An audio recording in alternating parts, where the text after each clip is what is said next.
So hello students, welcome back.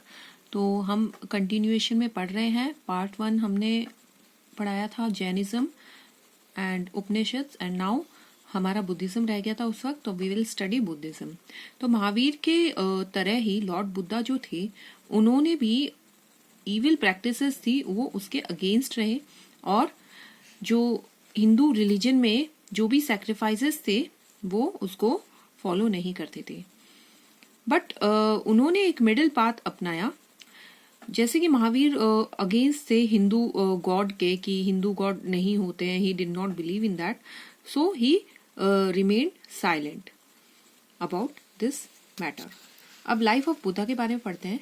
तो Lord Buddha वो भी एक रॉयल फैमिली से थे, जिस तरह से लॉर्ड महावीर थे। उनके जो फादर थे उनका नाम था शुद्धोधन, एंड वो किंग थे कपिल वास्तु के। और बुद्धा, उनका जन्म हुआ था 6th सेंचुरी BCE में, और उस जगह का नाम था लुम्बिनी गार्डन, जहाँ पे उनकी माताजी जो थी Mahamaya, she was returning from her mother's house. तो वो मर गई थी जब प्रिंस हार्डली ही वॉज 7 days ओल्ड। तो ऐसा कहा जाता है कि सिद्धार्थ, जो कि रियल नेम था बुद्धा का, उनको कोई इंटरेस्ट नहीं था जो भी वर्ल्डली अफेयर्स थे, और वो घंटों घंटों मेडिटेशन करते रहते थे। इसलिए उनके जो रॉयल फादर थे वो उनका ध्यान डाइवर्ट करना चाहते थे to the material joys of the world, और इसलिए उन्होंने उनकी शादी करा दी with a beautiful princess whose name was Yashodhara. Siddhartha उस वक्त सिर्फ 19 years के थे। उनके एक बेटा पैदा हुआ and his name was Rahul. तो as you can see in this picture that Buddha is leaving his wife and son. So, this is the picture. Now, the great renunciation. इसमें क्या हुआ कि जितने भी कंफर्ट्स थे पैलेस लाइफ के और जॉयज थे, मटेरियल ब्लिस था, वो प्रिंस सिद्धार्थ को, दैट इज बुद्धा को, ज्यादा इफेक्ट नहीं कर पाया। और एक दिन ड्राइविंग विद हिज चैरियोटियर चन्ना, हुज नेम वाज चन्ना, सिद्धार्थ एक बीमार व्यक्ति से मिले। उसके बाद उन्होंने एक बूढ़े व्यक्ति को देखा, then a dead man, and finally an ascetic. तो जो भी इन्होंने ये रास्ते में साइट्स देखी, उससे उन्हें काफी दुख पहुंचा, और he clamoured to find the means for salvation. उन्हें ऐसा लगा कि वो एक पिंजरे में कैद बर्ड है। सो एक रात जब उनकी वाइफ सो रही थी, वो अपने रॉयल प्लेस से निकल के बाहर आ गए, and he renounce the world.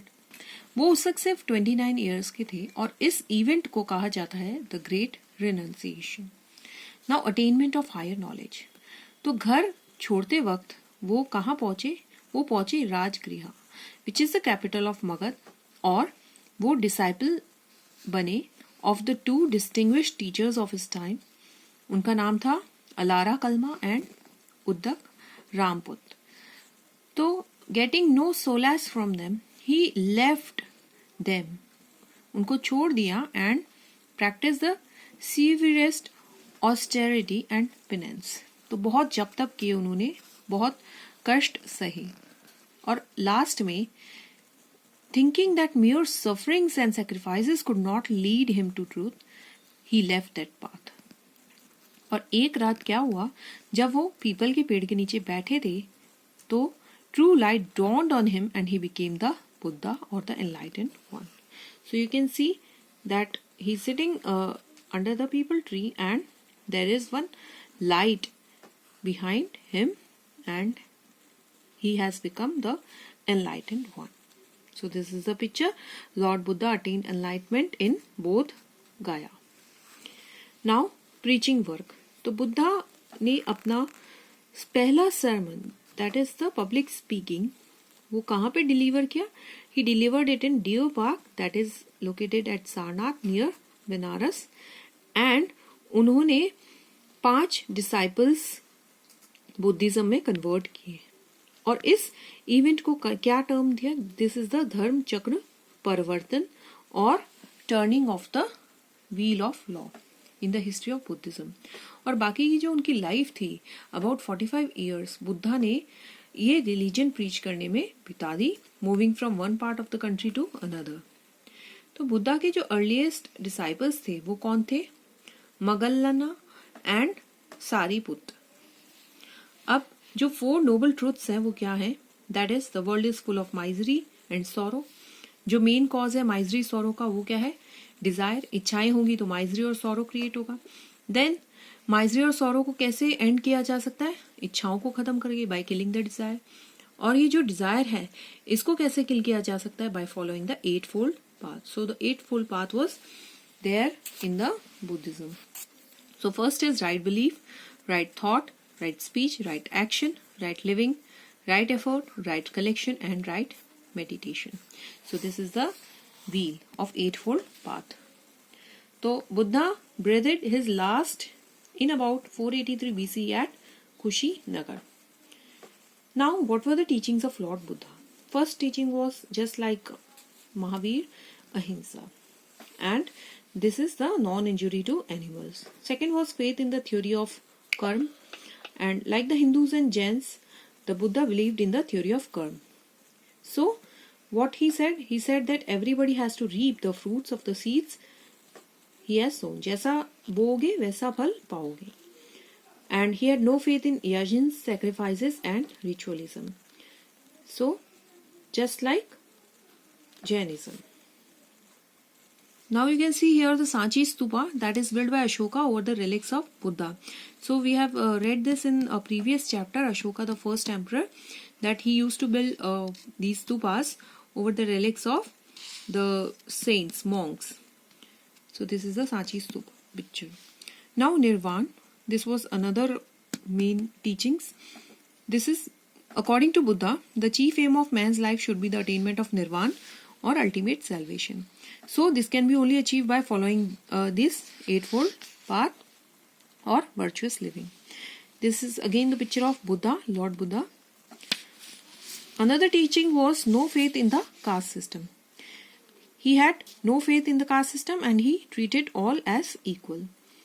And another was silence about the existence of God. So Buddha did not speak anything about the existence of God. Now what was the संघ? तो दोनों महावीर और बुद्धा, उनका ये मानना था कि जो लोग अपना घर छोड़ देते हैं वो ही ट्रू नॉलेज हासिल कर सकते हैं.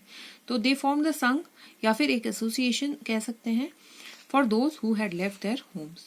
तो जो रूल्स थे बुद्धिस्ट संघ के वो एक बुक में कंपाइल किए गए हैं और उस बुक का नाम है विनय पिटका.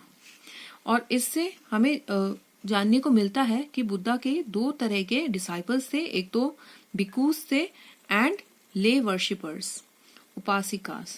तो जो भिक्खूस थे ये ऑर्गेनाइज किए गए थे संघ्स में ताकि वो बुद्धिज्म को पॉपुलराइज कर सके और उसकी टीचिंग्स को स्प्रेड कर सके among the people in simple language. और जो संघ्स थे वो ऑर्गेनाइज थे साइंटिफिक और डेमोक्रेटिक लाइंस पे. तो शुरुआत में सिर्फ मेन एडमिट होते थे उसमें, बट लेटर ऑन विमेन भी उसमें एडमिट होने लग गई. And they led a life of purity, chastity, devotion, simplicity, austerity and celibacy. और जो संघ है वो रूल्स बनाता था to enforce discipline among its members. और जो बुद्धिस्ट संघ है और जो भिक्खूज और भिक्खुनीज हैं वो बुद्धिज्म इंडिया के कोने कोने तक पहुंचाते थे. और अशोका और कनिष्का के टाइम पे उन्होंने बुद्धिज्म फैलाने में हेल्प करी फॉरेन कंट्रीज में भी. अब मोनेस्ट्रीज और विहार्स, जो परमानेंट शेल्टर था भिक्खूस का, दोनों जैन्स और बुद्धिस्ट का, उसको कहा जाता था मोनेस्ट्रीज या फिर विहार्स. कुछ मोनेस्ट्रीज बहुत बड़े लर्निंग सेंटर में कन्वर्ट हुई और वो हिंदू फिलॉसफी, बुद्धिस्ट रिलीजन और लॉजिक को उसमें ट्रेनिंग देती थी. और कुछ मोनेस्ट्रीज सोशल सर्विस भी करती थी. Okay, and now we will study spread of Buddhism and its causes. So some of the causes that led to popularity of Buddhism in India and other countries, they were that ये बहुत एक simple religion था, ठीक है, इसमें कोई stress नहीं था, रिचुअल्स फॉलो करने में कोई कॉस्टली सेक्रीफाइसेस नहीं थे। सेकेंडली, बुद्धिस्ट और उनके मॉन्क्स सिंपल लैंग्वेज में अपनी टीचिंग्स देते थे लोगों को, जो कि काफी इजी था समझना। थर्डली, बुद्धिस्ट ये बिलीव नहीं करते थे कि लोगों को हाई और लो कास्ट में डिवाइड किया जाए। फोर्थली, जो एंशिएंट इंडियन यूनिवर्सिटीज थी जैसे तक्षशिला, नालंदा, विक्रमशिला, ये बहुत बड़े जगह बनी of Buddhist learning.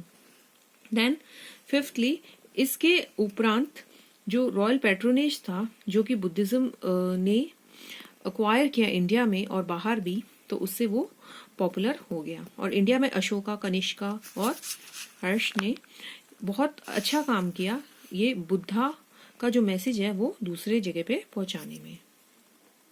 So now at last you can C this beautiful picture of a Buddhist monastery in Arunachal Pradesh. I hope you enjoyed learning this chapter. Thank you.